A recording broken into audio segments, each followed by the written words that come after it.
Yung malaki, yung sa loob. Wala mo ba? Hindi natin inout. Gagawin natin breeder. Breeder. Kasi Ayan. yung babae niya talagang pulang-pula.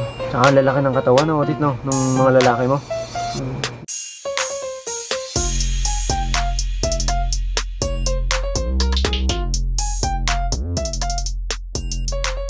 So what's up mga otit? Kumusta kayo? At welcome back ulit sa channel ko. Ngayong araw na to mga tito, nakapaggala-gala na naman tayo at may binisita tayong breeder dito sa Parañaque mga tito. Meron lang naman siyang matinding setup, pambardagula ng mga isda. Kaya alamin natin mga otit ang sikreto niya. Dahil ilang beses na siyang nananalo sa Gapi Contest at bali-balita nga, hindi lang sa Luzon, nakarating na rin at umuugong yung pangalan niya sa Davao. Kaya yon mga tito, pasukin na natin to bago pa pasukin ng iba. Tara, samahan niyo ako. So yon mga otits, dahil marami nagre-request, meron na po tayong Lazada. Ganun pa rin mga tito, gaya ng sa Shopee, may free aquatic plants at Betas Journey sticker pa rin. Paki-follow na lang mga otits. Check out na, shower! Mga binibreed natin kasi yung sobrang dilaw nila. Kita naman. Dilaw na Otit, no? Lalo na tong isang to. Yung sobrang dilaw nito. Makulit na. Intense na intense, grabe. Ito, sumobra lang to sa 3MB na maagang na i-out dun sa ating laboratory. Ayan, sumobra. Hindi na nga kinain yung BBS, oh. Ang dami. Bochog na rin naman, eh. Busog na. Ito naman, yung ating albino YKC na naanod ng baha yung nanay. Nabawa ba dito, Otit? Dun sa nasa tab kasi. Mm. Cobra na albino. Nakikisama, nakikita. Buti may babae pa. Yan na lang natitira natin kaya hindi muna tayo nag-out. Sa mga nag-PPM ng albino, pasensya na muna. Wala muna tayo. Ito, yun pa rin na yan, pwede nating i-out kung gusto. Bakit, Otit, YKC yung pinaka nagustuhan mo sa lahat ng gapi mo dito? Na ano kasi ako dun sa color niya, na pagkadilaw din yung barbs na talagang maganda. Na pati challenging pag naka-BOJ mo siya. Kasi kalimitan nag-BOJ is mga solid. Otit, para sa mga bagong viewers natin, ano yung sinasabi mo kanina pang barbs? Ayan. Ito, yung barbs na yun, makikita niyo yun sa body niya. Yan. Kaya tinawag, tika lang natin. Malikot lang siya. Ayan. Ayaw. Ayaw talaga. Yan, yun sa body niya, yung barbs niya, makikita niyo. Talagang details na details. Oo. Pantay na pantay siya. Yan. Yung nasa katawan. Oo, yan. Yan ang tinatawag na barbs. Yan ako namamanga kasi. Ganda tingnan. Kasi pag actual or online, kitang-kita talaga. Oo. Pati yung color niya, ayun. Kasi medyo angat-angat siya sa mga pattern show. Bawat pagsali mo sa show, bukod sa mga trophy na yan or kung may cash prize man, ano yung pinaka nakukuha talaga natin dito sa mga pagsali-sali natin sa show na to? Sa akin, para sa akin, yung experience ng marami kang nagiging kaibigan, then mas challenging kung matalo ka, gagalingan mo pa. Papaganday mo pa yung isda mo, kahit di ka pa, marami ka ng isda, bibili ka pa rin ng isda. Ayun ang challenge sa akin. Exciting ako pag natatalo ako. Nakaka-addict ang pag-isda, Otit. Talagang babawian mo sila kung ano yung natalo sa yung, lalo na kung YKC ba yung matatalo sa ayun lang. Sa tingin mo naman, Otit, bakit hindi matatalo or hindi natalo yung YKC mo na yan? Which is yan yung specialty mo, eh. Di ko rin sure, siguro mga gustong-gusto ng judges yung color at saka yung barbs niya. Saka yung flaring din siguro. Bebase naman tayo sa judge. Sila na yung bahala doon. Oo. Tsambahan na lang natin kung manalo, mag-champion or okay ako, second place lang, pwede na ako doon. Yun lang, para mas maganda din kung matalo ka. Learning din, di ba? Oo. May matututunan tayo sa bawat pagkakamali. Marami kang matututunan pag natalo ka. Lalo na kung wala kang makuha sa isang show. Pwede kang bumawi next show. Shop na po sa Shopee natin. Available na po yung DAP niya. At syempre meron pa rin tayong Titonomics Fish Food at Talisa and Banana Extract. Check out na! Kanina yung mga tang, parang mga nasa 3 gallons ata to. Dito naman, Sa 2.5. 2.5 na. Dito, Otit, mga... Mga 5 gallons 5 na. gallons. Yung mga 1 month na Japan to. Mhm. Then ito yung sinasabi nating ribbon na pwede nating i-out. Yan. Ang lalaki, no? Ang lalaki ng female. Ang lalaki ng female mo. Kanina, liit. Ngayon, ang laki. Pwede na to. Ito yung mga male niya. Yan. Oo, ito. Pwede natin siyang i-out. May ribbon, may... Then ito Yung isa may jeans lang. Yung mga jeans na to kasi yung mga non-ribbon dyan. kapatid nila. Kapatid nila. Itong sa baba, yung ano natin, pastel. Ah, ito. Yan. Ito, ang dami rin. Mga ano na siya, siguro mga magto 2 months. Medyo malalaki sila. Sa lahat ng binilid mo dito, Otit na Gapi, ano yung pinaka na-challenge ka talaga? Yung parang challenging talaga to i-breed parang lagi na lang kunyari, parang ang daming reject na lumalabas, mga ganon. Sa ano sila, dalawa. ABT, at saka AFR. Oo. Yan, dyan ako hirap na hirap talaga. Bakit, Otit? Makakabuhay. Isang beses lang ako nanalo ng AFR actual sa Davao pa rin. Oo. Ano yan, open. Pero first place siya. Ang problema kasi sa akin sa AFR, talagang, ewan ko, balat ang hilig yung AFR sa akin. Kasi talagang magdadrop sila, then after ng pag nagugulong ko na, doon sila nadadali. Dali. Or hindi ko lang alam kung sa panahon tumatangka. Paano si Chambahan ka lang din, Otit? Kaya ang ginawa ko, yung sa ABT naman, in-outdoor ko, walang aerator, then doon na lang ko susubok ng mga fry. Mga hinahango lang natin, mga fry. Pero buti natututukan mo pa rin, Otit, no? Kahit may trabaho ka, ano? Oo, pag uwi ko naman, basta alam ko naman kung saan nakalagay sila, kung saan ko sila kinuha. Then pag wala naman ako, si Mrs. naman yung nagpapakain. Problema ng pag siya nagpapakain, talagang lubos-lubos talaga, busog-lusog. Busog-lusog. Ubus biyaya, Otit. Oo, talagang ubos yung isang hatch ko ng sa isang wrap lang. Minsan talaga yung mga misis natin, yung no? Oo. Pinaka-groomer natin. Oo. Siya yung humabot nung niyan, ng mga awards ko nitong na pumapasok tayo. Siya kasi yung nagugurong, wala siyang trabaho. Ayun lang nila, iniintindi niya. Yan, yung mga last year na nanalo natin, yung iba nasa loob ng bahay kasi. Ito. Dito, Otit? Oo, dito. Yan. Yung show na yan, ng DAGP, ng Oo. Davao. Hakot kayo dyan. Tatlong champion, isang first place, then BSI, tsaka best of team. Ayan siya, yung dalawang kakal dun sa dulo. Grabe. Diyan umugong yung pangalan. Ano pa naman to? Hindi naman dyan, pero may iba pa. Oo. Ayan mga Otit, sobrang dami. Mga major. Online pala to. Ayan. Tapos ito, mga 1 month na to, Otit, yung mga nandito. Oo, mga 1 month na to. Ito, yung Silverado natin, mga 1 month. Tsaka ARTC. Yung sa mga naghahanap ng ARTC, ito pa lang. Huwag natin madaliin kasi baka mamaya pangit yung mapunta sa inyo. Baka Select muna natin. select muna natin. Then, saka natin, abang-abang na lang sa post. Oo.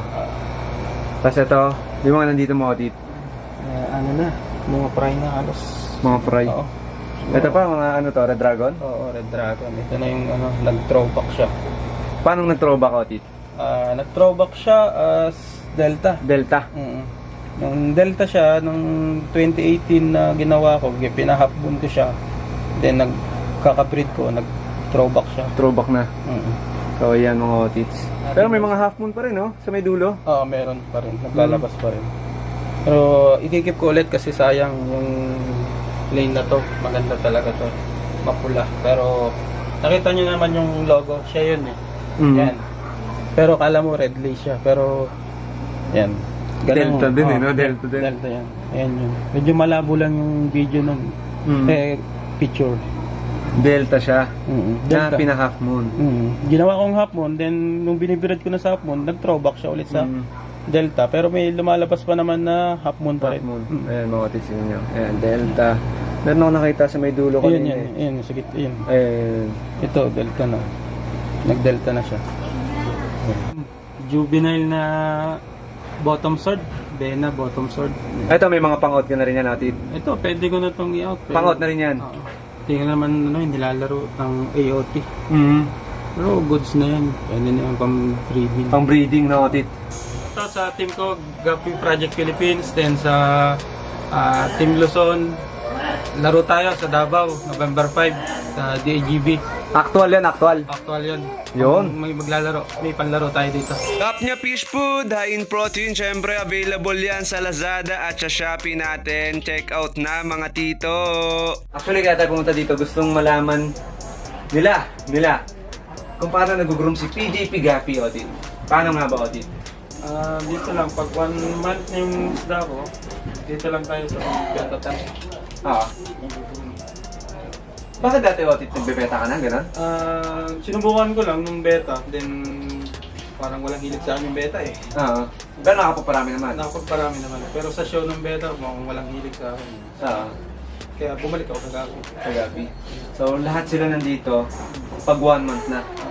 Then kung pwede nang lipat dun sa ating pang-open na natin, doon na sila. Parang ito, picking lang to. Then pagdating dun sa kabilang barracks natin, doon pa natin i-reset. Nakadepende pa rin kung magbago pa yung tsura niya kasi mga bata pa. Bata pa. Pag bago yung tsura, balik sa sa malalang lagayan mo.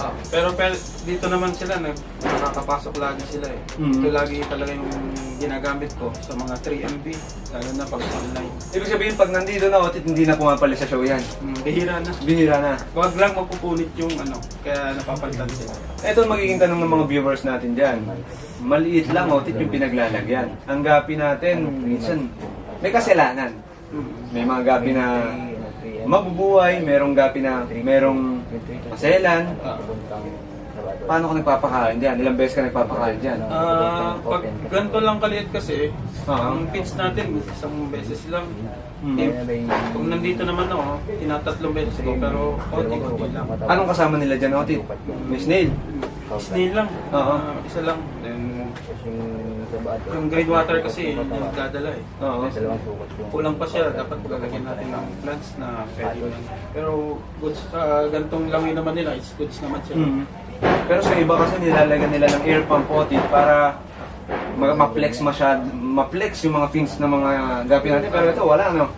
Para sa akin kasi, inuuna ko yung body, then doon ko sila i-upgrade sa may malaking tank, then aerators. Doon na. Pag nandun na yung fins na yung... Doon ka na nagko-concentrate sa fins pag nandun na sila, nilipat Basta makuha ko na yung body size niya na kung 3MB or pang-open. Minsan sumusobra, kagaya nito, itong isang ito, medyo sumobran laki. Then, dyan na rin sila lumaki, yung fins niya. Kaya parang ang nag-ratio na siya is 3 to 1. Pero itim na itim siya. Siguro yung mga ninuno niyan talagang matitindi, Otit, no? Kaya kahit anong pangyari, kahit ano yung pinaglalagyan, ano yung pakain, ayan. Ano naman sila? Basta feeds na ginagamit natin, gusto naman sa kanila. So ito pa mga Otit, ito pa yung patunay, oh. May beta tank pa dito. Ito yung sinasabi ko sa yung Delta na RDSS. Ito na siya, Delta. Ito yung nag-delta, Otit. Bumalik na siya. Ayun. Na dating delta talaga. Ayan. Pabalik ko na. Pero ngayon, Otit, inaano mo ulit siya. Ginagawa mo ulit siyang half moon. May half moon naman siya na palabas. Then sineselect ko lang yung Delta. Then babalik ko siya sa pagka-Delta. Then sesegregate ko na lang yung mga half moon. Para i-breed ulit, half moon na naman. Pero isang lane naman sila, gens lang naman nila. Bubuoyin ko lang talaga yung pinaka-final talaga niya na Delta. Kaya para pag lumabas, puro Delta na. And soon, mapalabas natin to sa show na actual. Na pattern pa rin tayo. Baguhin naman natin. RDSS. Hindi na muna YKC.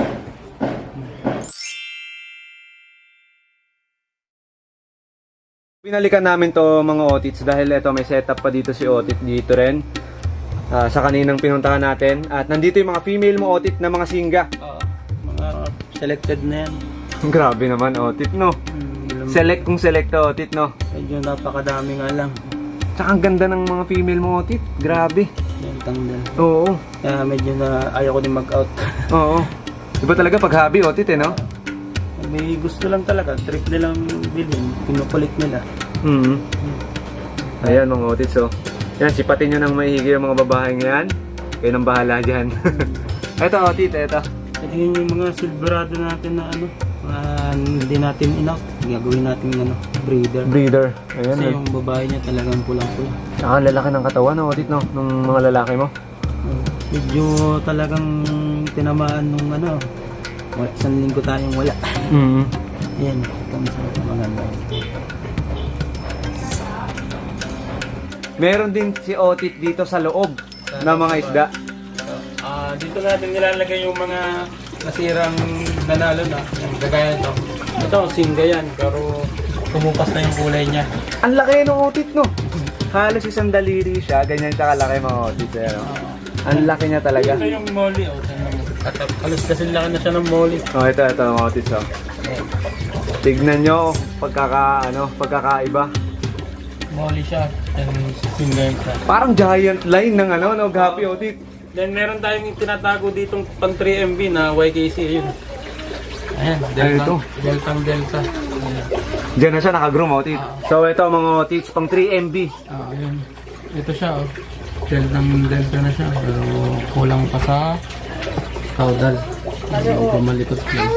Groomable siya, Otit, no? So, kung gusto niyo maglaro, ang dami niyong pagpipilian dito ng iba't ibang strain ng Gapi. Ang 3MB, marami tayo. Pero sa open, medyo gagamitin natin tayo maglalaro. Oo, tingnan lang natin, baka makakasipat tayo sa first placer man lang o second. Mga tito, sobrang dami niyong mga pwedeng pagpilian dito ng iba't ibang strain ng Gapi. At ilalagay ko na lang sa comment section yung Facebook ni Otit. Yes sir, Otis, mga Otis, dito lang tayo sa Paranaque, Moonwalk, Duplex, Boy Asilo. Pin nyo lang, tapat lang ng bahay. No? So yun, PJP Gapi. Pilit dyan. Putungan. Putungan. Salamat, Otit. Thank you.